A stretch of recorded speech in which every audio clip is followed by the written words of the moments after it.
Hey friends, today's video is focused on the Yeartide Apex submachine gun, which is from this season's Solstice event, which ends in about 5 days by the time you're seeing this video. I wanted to put a healthy amount of kills in on my first roll. I put almost 300, and then, a nice number for the next session. On this one, the base stats were slightly better, and I used a CQC Optics high mod to increase the zoom from 14 to 15, and I did notice a positive difference. On the other one, I run radar booster as usual just to have a better radar, and as you can see, this is just not a fantastic roll, but I am a more casual player these days, so it's either I'm going to borrow an account, I've been logging my time, and I'm probably going to use bad rolls for my first impression, because if I waited until I got a great roll, well, the event would already be over and there would be no point in the video. I like crafting. Let's high five each other. Awesome. We love crafting around here. Anyway, let's talk about this SMG.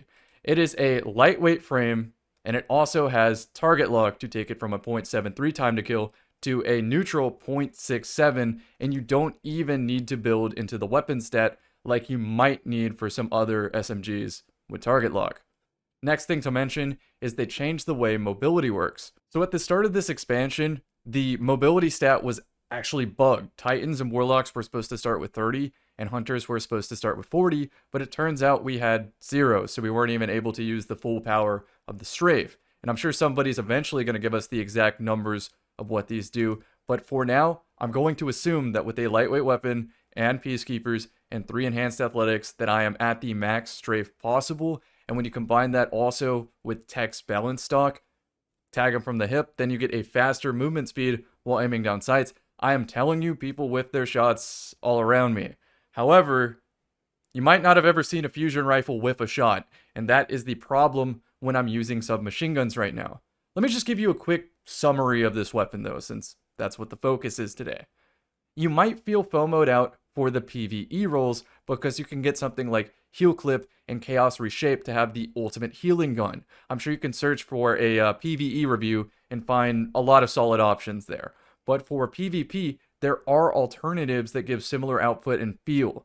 I'm not a fan of this SMG, but I'm also not a hater. If you absolutely have to lead this event with a PvP role, then I would go for exactly what you see here, Heal Clip and Target Lock, and then whatever the hell you get for these other 3. You're really only keeping it because of this unique combo, since we might not see it on an SMG again for a little bit.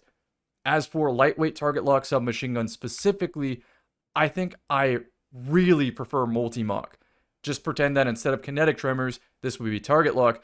But honestly, kinetic tremors might even be better than target lock for this frame, because if you're using a lightweight, it's likely that you're going to have to pair it with a shotgun of some sort, since there's essentially infinite ammo in the Crucible right now for special weapons, and you need a shotgun to defend against a shotgun, and so forth. So kinetic tremors might let you pump out your kill distance even further to not feel like you're playing as much of a range disadvantage.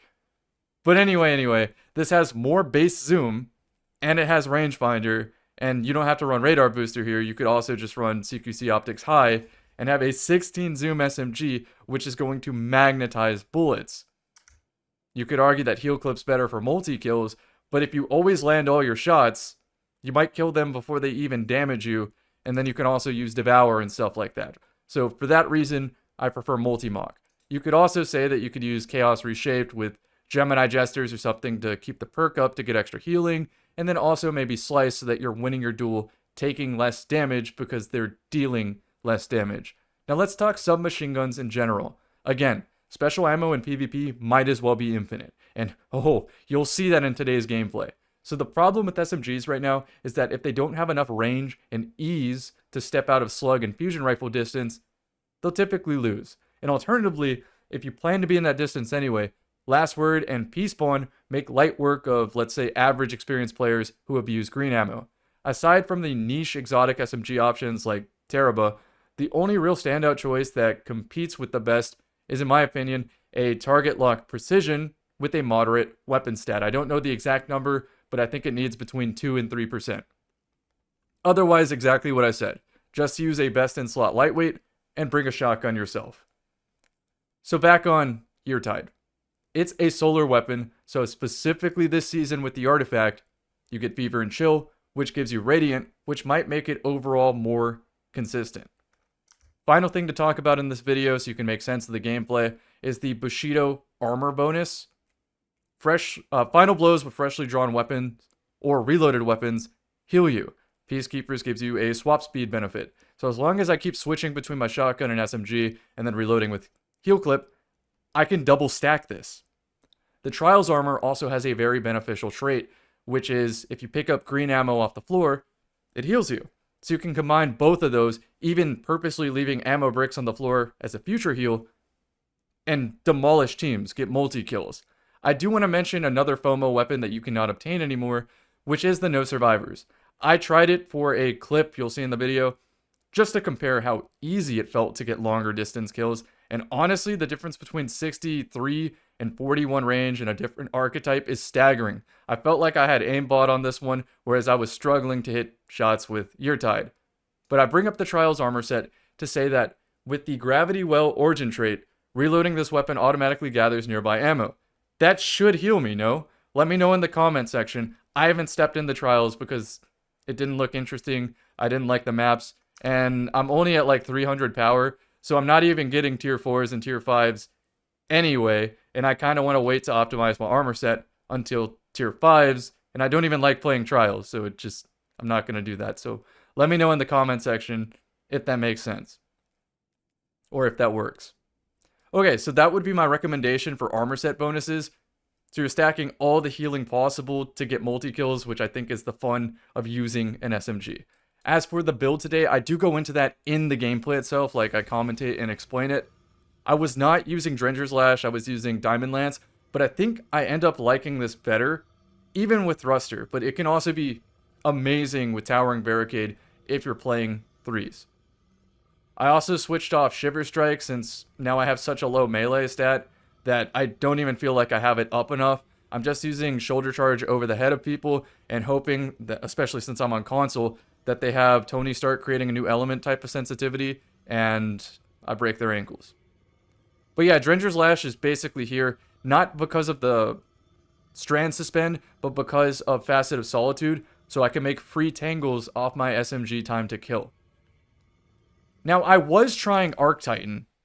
I'm going to talk about this in the gameplay again, so sorry if I repeat myself. I was trying Arc Titan with Juggernaut to close the gap, but I ended up not liking Arc Titan because Knockout kept getting cancelled by Scorch and other things, and I just wasn't recovering enough health. Whereas in that exact same scenario with Prismatic Titan, Knockout is just better because of Facet of Blessing. I literally get more health, but then also with Facet of Purpose, I make an orb, which gives me an overshield anytime I melee somebody because of heavy-handed. And that overshield soaks up all that network delay damage and Scorch and whatnot, and I'm full health for the next kill. Sometimes I get a kill, then I get a punch directly after, then I reload with heal clip after that, and I'm back to full after killing 2 opponents, so the third is easy pickings, and you also get Radiant from the melee too. So this is overall fantastic. Next thing to mention, elemental pickups. Since this is a solar weapon, it makes a fire sprite, and the artifact, for whatever reason, also drops a Void Breach for multi-kills here. So I'm constantly cooling down my grenade and my class ability just for going on multi-kills, which is what this is built for anyway. Okay, as far as comparing the roles of other SMGs and whatnot, let's talk about the other perks. I think Chaos Reshaped is what you leave with, and then Heal Clip on this side. Although you could make a case for Lone Wolf, I think you just go into what's unique. No Survivors, unobtainable, but there it is if you wanted to see the stat difference. Callus Mini Tool you can always recreate and craft, but it does not have target lock. However, with Tap the Trigger, you will have one of the easiest shooting experiences possible, and you can go into something like Surrounded if you want to play aggressive, or Disruption Break if you're doing the Mida Multi-Tool combo. Also, you can use the original Mini Tool with something like Radiant Dance Machines to combo Hipfire Grip, but just know that its base stats are very low, and you have to have it like that to beat special weapons from the hip. Finally, this is a superior one. Recluse. Yes, it is a different element, Void, but it does have target lock, and it also has enhanced Hipfire Grip, which is much more realistic for using Radiant Dance Machines or the odd Hipfire Strafe when you're trying to get to cover. This does have 13 zoom though, trading off for maybe 10 more range than Yeartide. But that zoom does matter, and you're going to feel it. However, because it's a lightweight frame, you're going to be pretty close anyway, so maybe not. Finally, Sheira's Wrath. I can stack this with a lot of range. This thing's juiced. It's going to be fantastic. And you don't even really have to commit to Zen Moment because it is just that good. Maybe you have like a Wormhusk build or something like that and go into Strategist. It's fantastic. Okay, let me exit out of this. I think that covers everything I wanted to talk about. I will see y'all in the next one.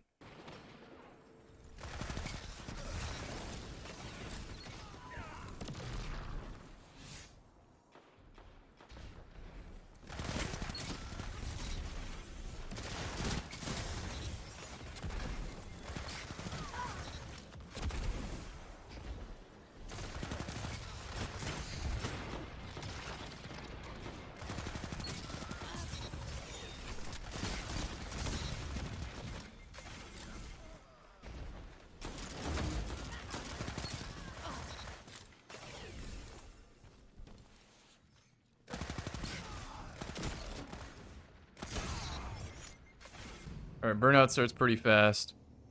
I want to bank a suppressor off the back wall if they give me mid for free. They did.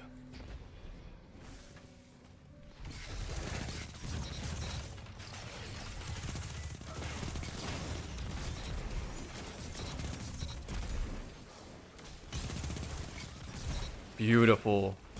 I've been searching for that opener all day.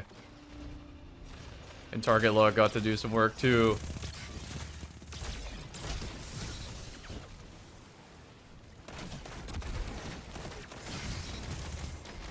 Heal. There we go, I got the orb back, so. Probably got a lot of ammo from that opener too. Anytime I hit something like that, I stare at my stream deck and just pray that the correct scene was on and I'm not recording with the lens cap on, because it has happened.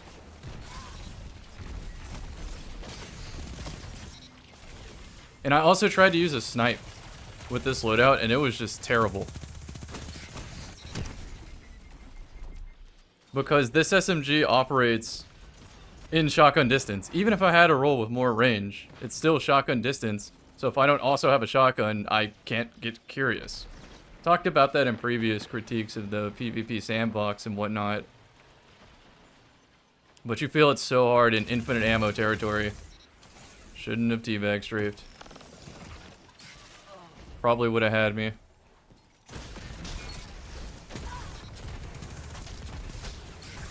Oh, knockout is so strong on this class. I tried it on Arc Titan earlier, and it wasn't recovering any health. And a rat for a sec.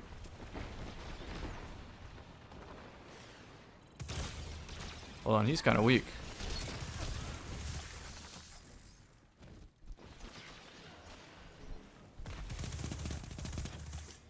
Did he still grab that? He did. No, he didn't.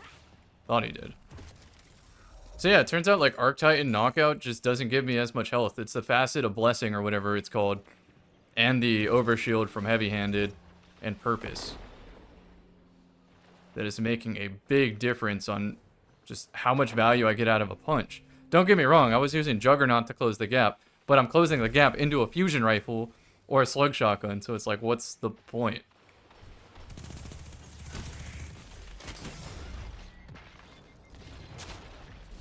That was a really good thruster. Got me out when I needed to.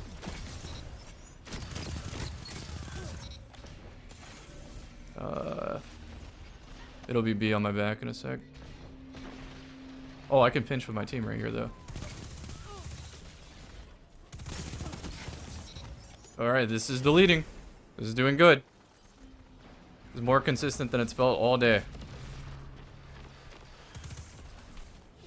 Good trade. Let's get my reload in. Don't get sniped. Hide my toes. Wanted to dodge there for the overshield. Heal clip now, and another overshield from the double kill orb. I see the scouts coming out in full force. I can use shotgun because I have infinite ammo. Can use shotgun because I still have infinite ammo. They really want to burn me, huh? I don't have a shoulder charge, so I'm just going to land on this in a sec. They really just want to keep me out of SMG range. It's okay, man. I still have infinite shotgun ammo, and I'm about to have another one, too.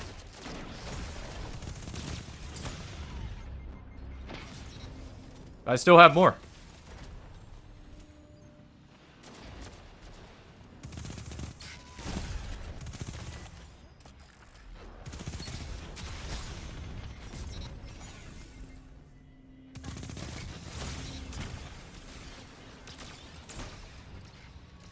I was gonna queue a shoulder charge to go to the right. Wasn't paying enough attention. Even when we spawned with one bullet and had the previous system and whatnot, it still felt infinite. I'm just so surprised people like that. They're like, oh yeah, that's heroic, man. I need that shotgun to be able to compete and play the game. But what if it just wasn't there? Sure, like, we need anti-glob tools like arc web and stuff like that, but that's a different discussion. Just watch one Jingleheimer clip, and you'll see what I'm talking about.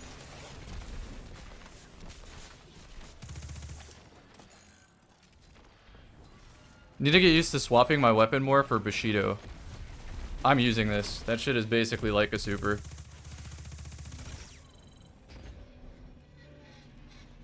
So the way Bushido works is if I swap weapons and get a kill, it's more likely to give me the health back. We're chilling. I do want this ammo to deny them ammo. So next thruster dodge, I should get an overshield from the kill. 1 HP. I still have a shotgun, so somehow he loses this fight. Target lock. On M&K, that's so much more satisfying. I can slam this down for frost armor if I don't see a target.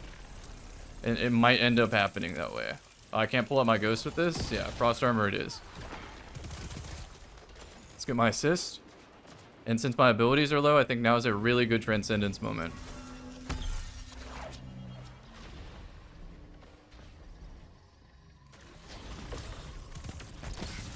Shotgun again, man.